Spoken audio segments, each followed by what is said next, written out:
The massive alien ships appeared without warning on a quiet Tuesday morning. They emerged from hyperspace in perfect formation, their dark hulls blocking out the sun over major cities across Earth.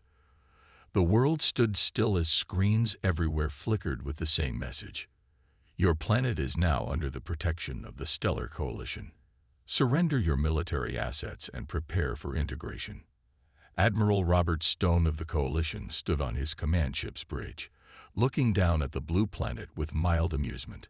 His species had done this hundreds of times before, finding developing worlds and bringing them into the fold. Usually, it took less than a day for the primitive civilizations to surrender after seeing their fleet's might. "Sir, we're receiving thousands of transmissions from their global communication network," reported his sensor officer. "Their military forces are mobilizing."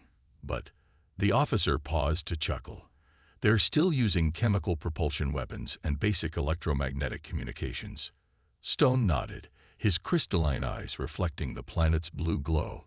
"Send the standard warning shot. Target their largest military installation. Something visible but not too destructive.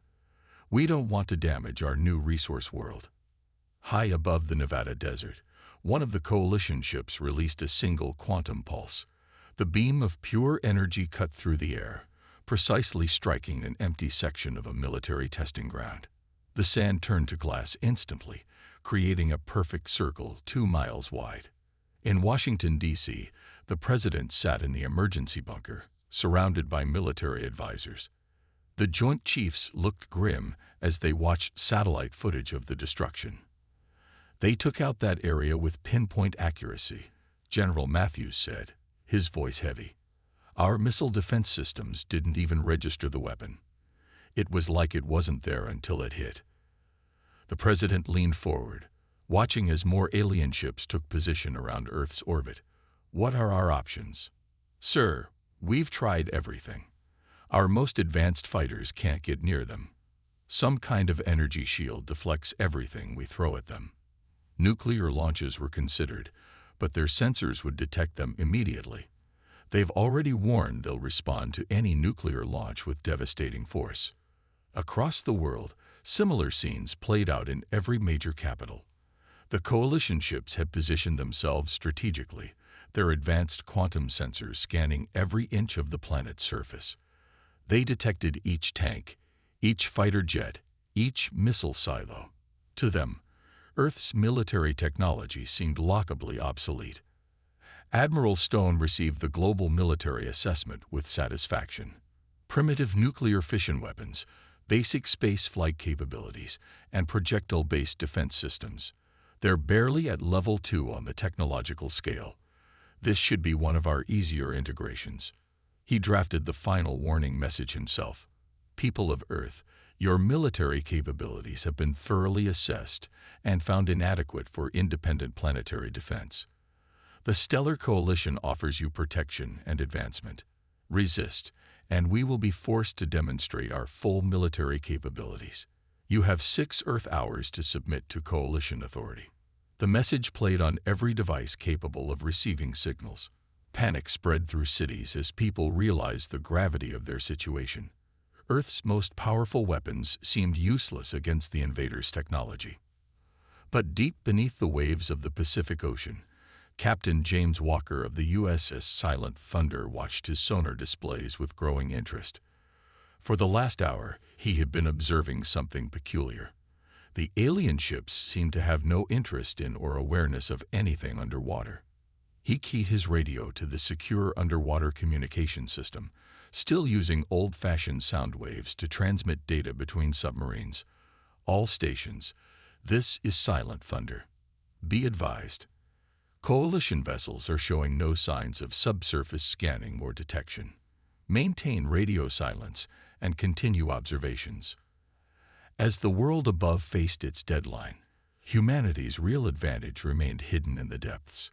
The aliens, for all their advanced technology, had overlooked one crucial detail. Sometimes the old ways, the primitive technologies, could be the deadliest of all. The 6-hour countdown continued, but beneath the waves, The seeds of resistance were already taking root. Captain Walker sat in the darkness of his submarine's control room, watching the data stream in from their passive sonar systems. The U.S. Silent Thunder had been running silent for 12 hours now, monitoring the alien fleet's movements from deep beneath the Pacific Ocean. "Sir," his sonar operator whispered, maintaining their quiet protocol despite being hundreds of feet underwater. "We're picking up unusual readings from the surface. The alien ships are. They're completely invisible to our underwater sensors except for their wake." Walker moved to the sonar station, his eyes narrowing as he studied the readings. 20 years of submarine experience had taught him to trust his instincts, and right now, those instincts were telling him something important. The aliens had a blind spot. "They're using energy fields, quantum detection, and advanced sensors," he muttered. "But they're not using anything as basic as sonar." A plan started forming in his mind. Above the surface, Admiral Stone was growing frustrated. The humans had not surrendered as expected, but they hadn't launched any significant attacks either. His fleet had detected and neutralized a few primitive aircraft attempts, but otherwise, the resistance seemed unusually quiet. "Status report," he commanded his sensor officer. "Sir, we have complete coverage of their land-based military installations. Their aircraft are grounded, and their missile silos are under our quantum lock." However, the officer paused, looking confused. "We're having trouble maintaining clear scans of their ocean surfaces." Stone waved dismissively. "The oceans are irrelevant. These primitives can barely reach their own moon. They certainly don't have any significant underwater military capabilities." But he was wrong. Very wrong. Deep under the Atlantic Ocean, the British submarine HMS Defender received an encrypted message through the underwater communication network. Captain Walker had discovered something crucial. The aliens' advanced sensors couldn't penetrate deep water effectively. Their quantum detection systems, designed for the vacuum of space, were being scattered and distorted by the dense ocean water. More messages began flowing through the underwater network. The Indian INS Phantom reported the same findings from the Indian Ocean. Russian and Chinese submarines confirmed it from their positions. Each nuclear submarine, running silent and deep, was completely invisible to the alien fleet. In an emergency underwater conference, connected through the old-fashioned but reliable sound-based communications, submarine commanders from around the world shared their observations. "Their ships create some kind of energy barrier," reported the commander of the HMS Defender, "but it's designed to stop energy weapons and high-speed projectiles from space. They never expected an attack from below." Walker shared his own findings. "Their quantum sensors can't handle the ocean's natural interference. To them, our nuclear submarines might as well be rocks on the seafloor." The realization spread through the submarine fleet. Humanity's outdated nuclear submarines, with their simple but effective sonar systems and ballistic capabilities, were now Earth's greatest hope. In Washington's underground command center, the first reports from the submarine fleet brought a glimmer of hope. The president listened intently as Admiral Thompson explained the situation. "Our submarine fleet remains undetected," Thompson reported. "The aliens seem to have no underwater combat capability. Their ships are powerful, but they're all surface and space-based. They never developed underwater warfare technology because they never needed it." The president leaned forward. "Can our submarines hurt them?" "Yes, sir. Their energy shields are calibrated for space-based threats. A ballistic missile launched from directly beneath them, from the ocean depths, their shields won't be able to react fast enough." For the first time since the invasion began, a real smile crossed the president's face. "How many nuclear submarines do we have out there?" 42 vessels from various nations, all armed, all hidden, and all ready to fight. The aliens had brought their most advanced technology to conquer Earth, but in doing so, they had overlooked humanity's most basic principle of warfare: never underestimate your enemy, no matter how primitive they might seem. As Walker and his fellow submarine commanders prepared their plans, they knew one thing for certain: the real battle was about to begin, and it would start from the depths. Deep beneath the Atlantic Ocean, Admiral Thomas Reed sat in the makeshift underwater command center aboard the U.S. Silent Thunder. The submarine's mess hall had been converted into a war room, with maps and tactical displays covering every surface. Through the old but reliable underwater communication network, he was coordinating with 41 other submarines from different nations. "This is our moment," Reed addressed the gathered submarine commanders through the secure channel. "While they watch the skies, we'll strike from below. Every submarine here represents humanity's best chance at survival." The alien fleet had grown overconfident after 3 days of complete surface dominance. Their ships now hovered lower in the atmosphere, making them perfect targets for what Reed had planned. "Our first task," Reed continued, pointing to a global map, "is to position our submarines strategically. The aliens think they've won because they control the surface. Let them think that." Captain Walker, now serving as Reed's tactical officer, stepped forward with the attack plan. "We've identified 3 types of alien vessels. Their command ships stay in high orbit, but their patrol ships and resource collectors operate close to the ocean surface. These lower ships are our targets." Through the underwater communications, commanders from around the world reported their positions. The British HMS Defender had positioned itself under a major alien harvesting operation in the North Sea. The Indian INS Phantom lurked beneath a patrol group near the Bay of Bengal. Russian, Chinese, French, and other submarines had taken similar positions worldwide. "Remember," Walker added, "we have 2 major advantages. First, our nuclear engines let us stay underwater almost indefinitely. Second, they can't detect us as long as we stay deep enough. But we also have a problem. We have limited missiles. Every shot must count." Reed nodded gravely. "That's why we're going to test our theory first. Captain Lee of the INS Phantom will conduct our first strike. 1 missile, 1 target. We need to confirm our weapons can penetrate their shields from underwater." The tension in the Silent Thunder's war room was thick as they waited. The INS Phantom had positioned itself beneath an isolated alien patrol ship. They needed to know if their plan would work before committing to a larger attack. Hours passed. The submarine commanders waited patiently. Patience was something submariners had in abundance. Finally, Captain Lee's voice crackled through the underwater network. "Target in position. Firing in 3, 2, 1. The missile shot up from the depths of the Indian Ocean. The alien ship, focused on scanning the surface and skies, never detected the threat from below. The missile struck its underside before its energy shields could fully activate. The explosion lit up the sky. When the smoke cleared, the alien ship was falling, its hull breached, its shields failing. It crashed into the ocean with a massive splash. Cheers erupted through the underwater communication network. Their theory had worked. The alien shields, designed to stop attacks from space and the surface, couldn't react quickly enough to weapons launched from directly beneath them. Admiral Reed quickly restored order. "1 success doesn't win a war. But now we know we can hurt them. It's time for Phase 2. He unveiled the full attack plan. The submarines would coordinate their attacks, striking multiple targets simultaneously across the globe. They would target the aliens' resource collection ships first, then their patrol vessels, disrupting their operations from below while remaining hidden. "We strike in 12 hours, Reed announced. "Until then, maintain radio silence and get into position. Remember, we're not just fighting for our individual nations anymore.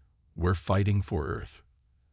As the submarines moved silently through the dark waters toward their assigned positions, the aliens above remained unaware of the threat gathering beneath them. They still believed they had won, that Earth was defenseless against their superior technology. They were about to learn a harsh lesson about underestimating human ingenuity and the deadly effectiveness of primitive technology in the right hands. The ocean was dark and quiet at a depth of 1,000 feet. Captain Walker watched the clock on the Silent Thunder's control panel tick down.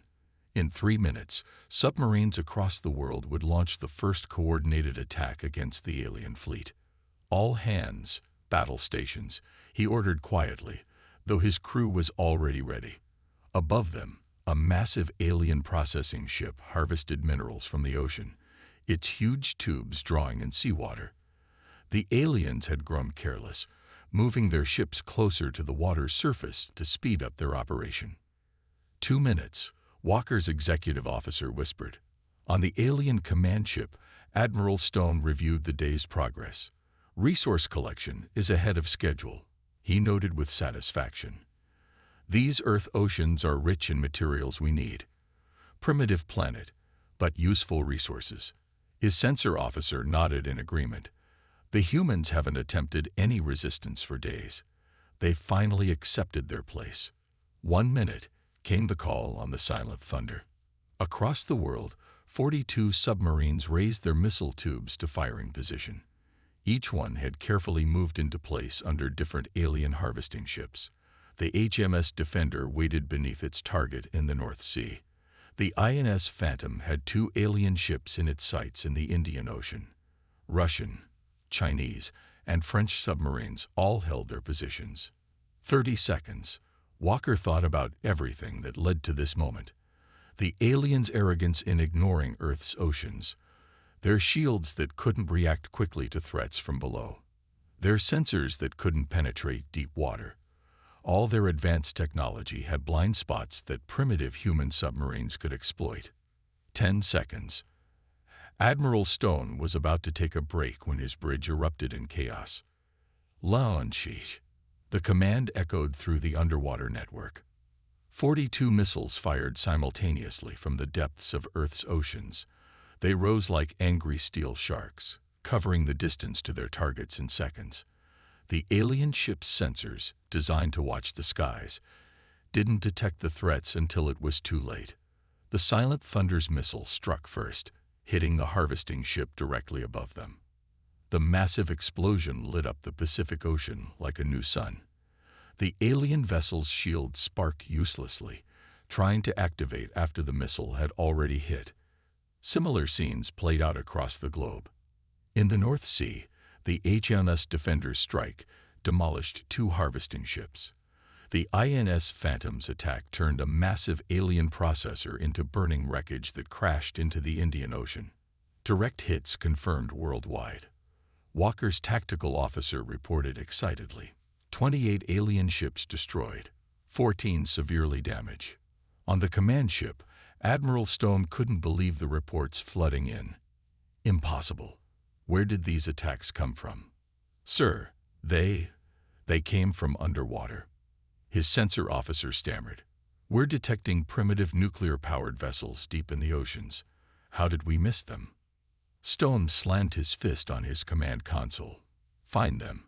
Get our ships away from the water surface. But as the alien fleet scrambled to gain altitude, the submarines were already moving silently away from their firing positions, disappearing into the deep ocean trenches where alien sensors couldn't follow. All submarines, report status. Admiral Reed's voice came through the underwater network. One by one, the submarines checked in. Not a single human vessel had been lost. The aliens hadn't managed to target even one submarine during the attack. Good work, all ships, Reed transmitted. Clear the area and proceed to secondary positions. This was just the beginning. Walker allowed himself a small smile as the Silent Thunder glided silently into deeper water. They had just shown the aliens that humanity wasn't as helpless as they thought. The aliens' mighty ships were now burning wrecks floating on the ocean's surface. Send word to command, Walker ordered. Tell them Phase 1 was a complete success. The oceans belong to us. Above them, the alien fleet was in chaos, finally realizing that they had made a terrible mistake in dismissing Earth's underwater capabilities. Their advanced technology had been defeated by what they considered obsolete weapons, and this was only the first strike. The real war was just beginning. Admiral Stone paced on his command ship's bridge, his crystalline eyes glowing with anger. In just one day, the humans had destroyed nearly a third of his harvesting fleet. His superiors in the Stellar Coalition were demanding answers. Find those underwater vessels, he shouted. I want every ship we have searching the oceans. They can't hide forever." The alien fleet changed tactics. Their ships now flew in low patterns over the oceans, dropping sensor probes into the water. But the probes, designed for quantum scanning, were nearly useless in the deep ocean. The water itself scattered their advanced detection beams. Deep below the surface, the U.S. Silent Thunder watched the alien probes drift past harmlessly. Captain Walker studied their movements on the old-fashioned sonar display. "They still don't understand," he said quietly to his crew. "Their sensors are too advanced. They're looking for energy signatures and quantum traces, but our nuclear engines don't give off the kind of signals they're looking for."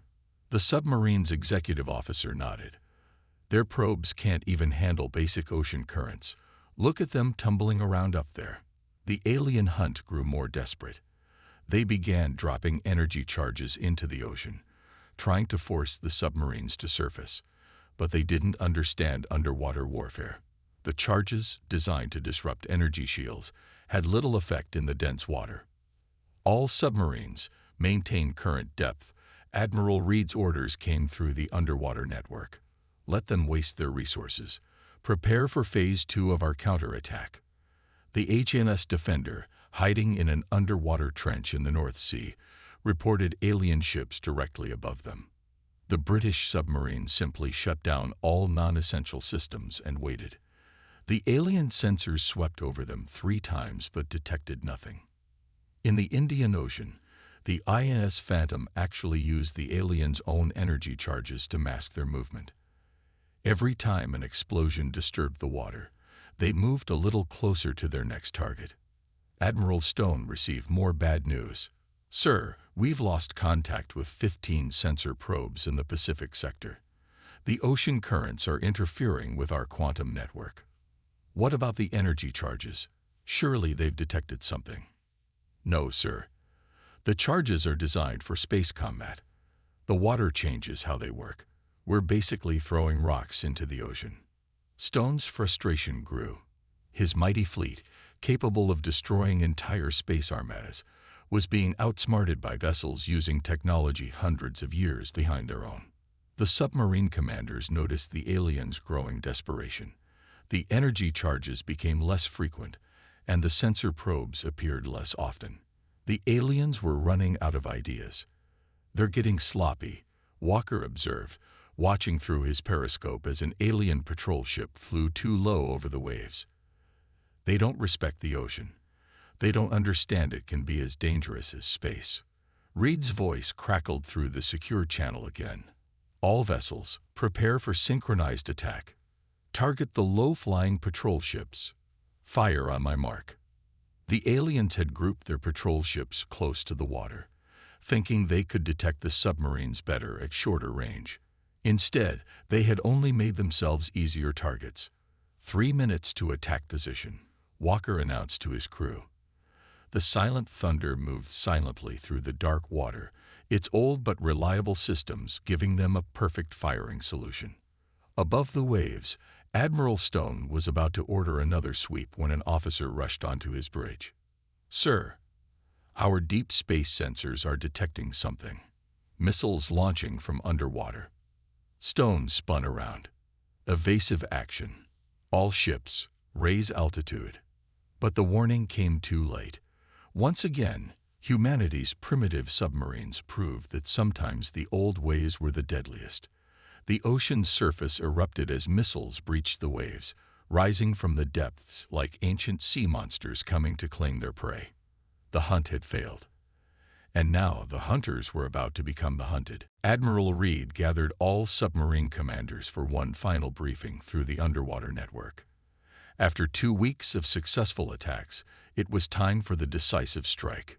"The aliens have lost nearly half their fleet," Reed's voice crackled through the secure channel. "But their main command ships are still in orbit, coordinating what's left of their forces. That's about to change."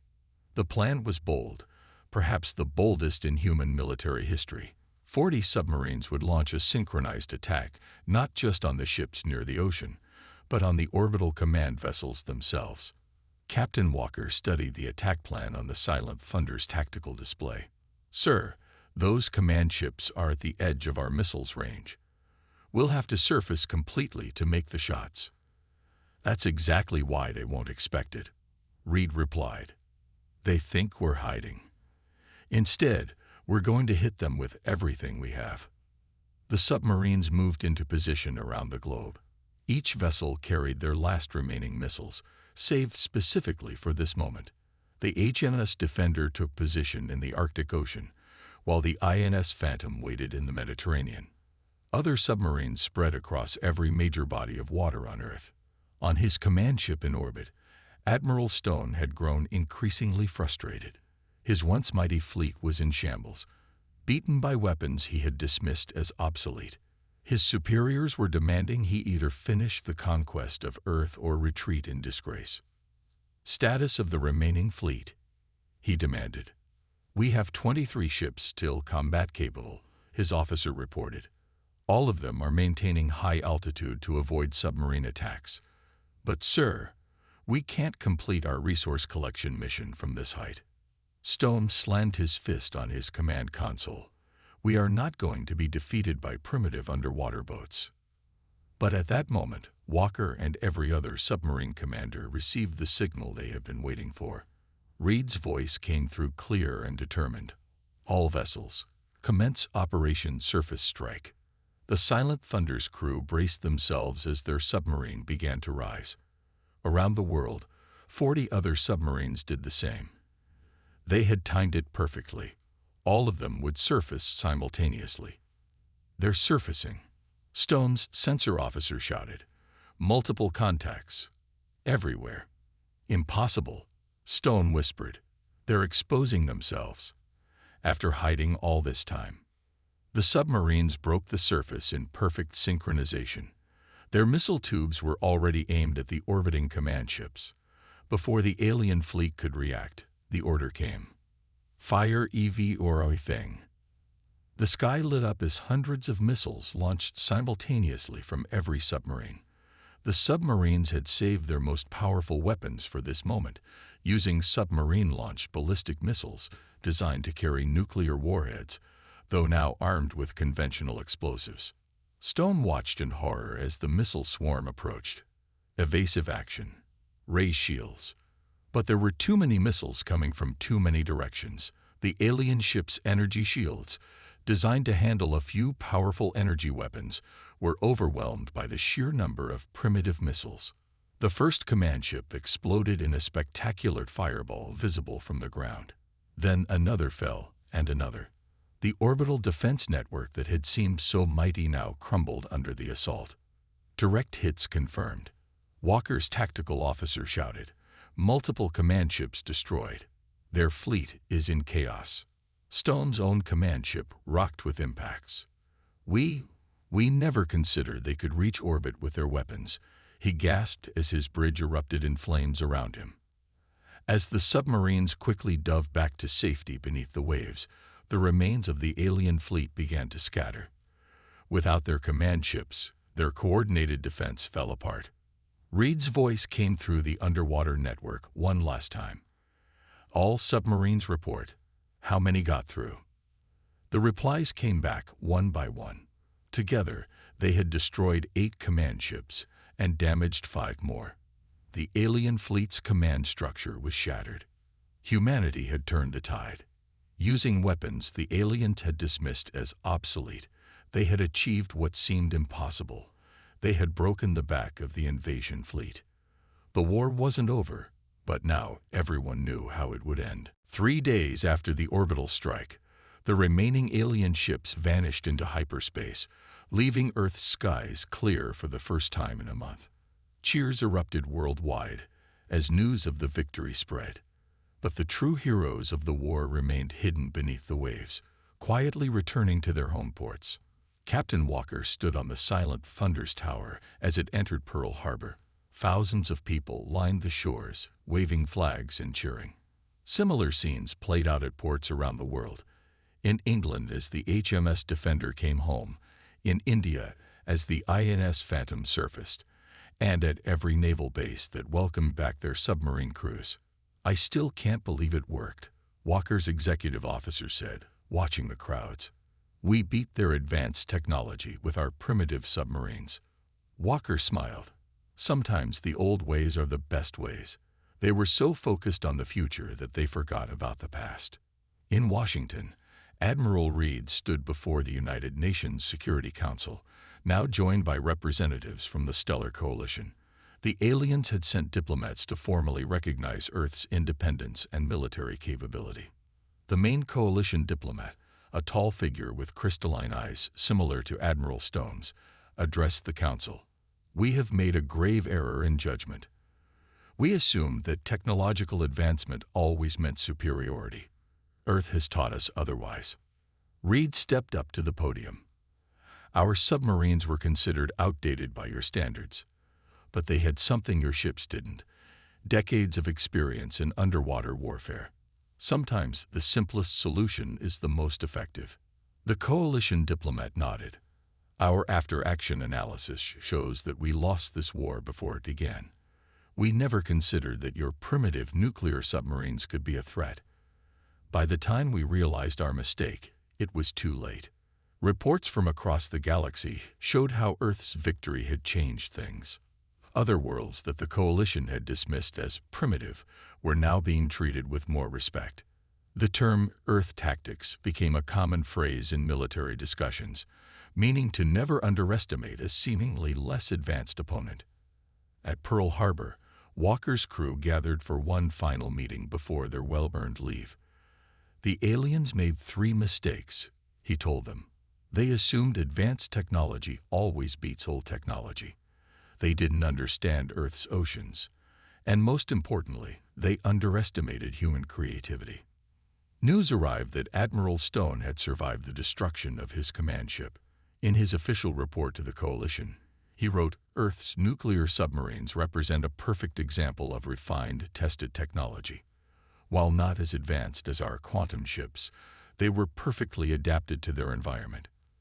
We lost because we were too proud to consider that older technology could still be effective."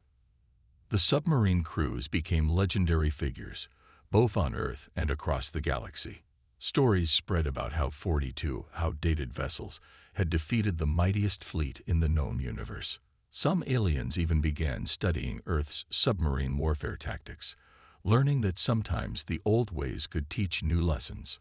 1 month after the victory, the Silent Thunder and her crew received a special visitor, the coalition's head admiral.